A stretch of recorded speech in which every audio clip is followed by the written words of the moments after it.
Episode 14. Aku bukan orang yang mudah ditindas. Kenapa kamu masih belum tidur?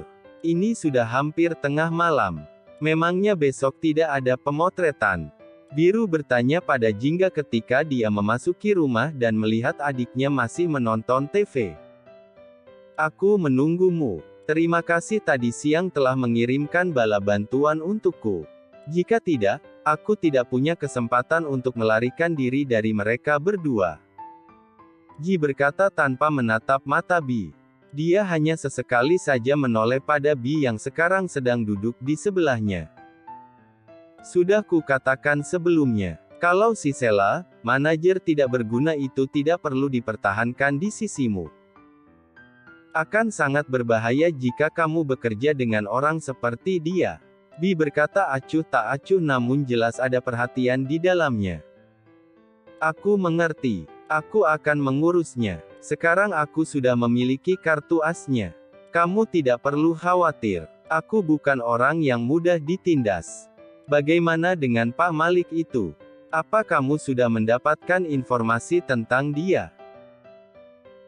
Dia hanya pengusaha biasa. Pria mata keranjang seperti dia begitu mudah ditipu. Kamu bisa memanfaatkan kelemahannya itu untuk menjatuhkannya. Aku sudah memiliki rekaman CCTV mereka di hotel. Ini akan jadi senjataku untuk melawan mereka. Sudahlah. Ini sudah terlalu malam. Sebaiknya kita tidur. Besok aku masih harus ke kantor. Bi beranjak dari sofa dan melewati Ji. Besok aku harus keluar kota untuk pemotretan. Ji juga beranjak dari duduknya mengikuti Bi di belakang. Berapa lama? Kamu pergi bersama siapa? Apa perlu membawa pengawal? Hanya beberapa hari saja. Sepertinya tidak perlu membawa pengawal. Karena aku masih belum membereskan Sela untuk sekarang ini. Jadi aku masih membawa dia sebagai manajerku. Masalah pengawal, sepertinya papi dan mami meminta orang untuk mengawasi kita. Aku selalu merasa ada seseorang yang mengikutiku kemanapun. Itu hanya perasaanmu saja. Cepat tidur. Baiklah. Mereka akhirnya berpisah dan menuju kamar masing-masing. Apa iya, mami dan papi meminta orang memata-matai kami? Aku tahu mereka selalu memantau kami. Akan kutanyakan nanti. Gumam Bisraya berpikir di dalam kamarnya. Keesokan harinya Ji berangkat pagi-pagi untuk keluar kota menuju lokasi pemotretan. Ji sudah mulai sibuk dengan beberapa tawaran iklan. Sebelumnya dia pergi ke agensinya terlebih dahulu.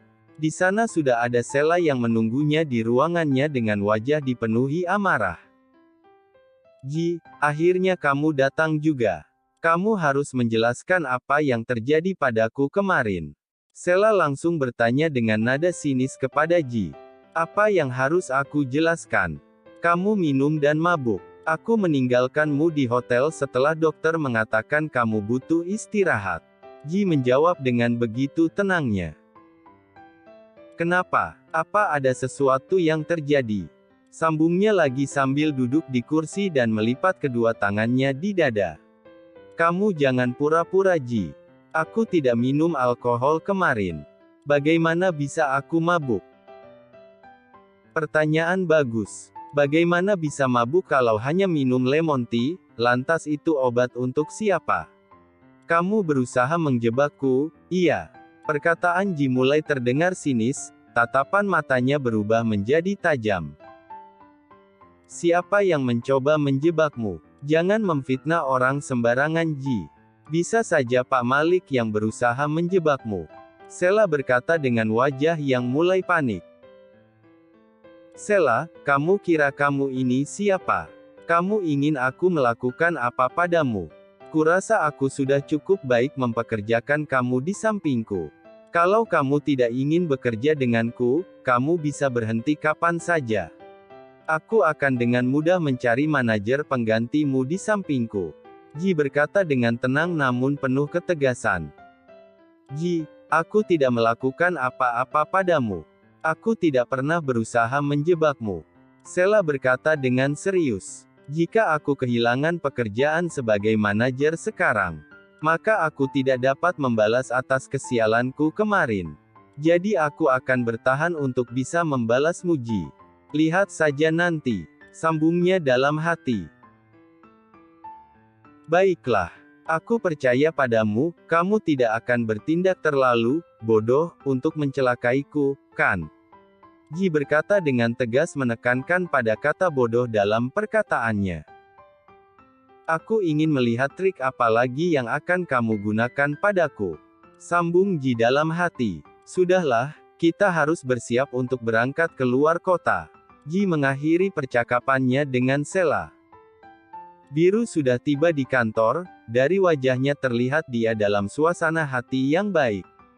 Tok tok tok, masuk. Bi menyuruh orang yang mengetuk pintu untuk masuk, tanpa memalingkan wajahnya dari dokumen yang dia pegang. Saya membawa dokumen yang butuh tanda tangan Bapak dengan segera. Bina mendekat dan meletakkan dokumen di atas meja biru. Biru mengambilnya dan mulai membaca dokumen itu, kemudian dia memberikannya lagi kepada Bina. Dia tampan sekali, ternyata ada pria di dunia ini yang lebih tampan dari Hardy. Bina yang terpesona oleh ketampanan Biru sedikit melamun. Apakah aku begitu tampan? Sampai kapan kamu akan terus memandangi wajahku? Kata Biru tanpa menatap wajah Bina.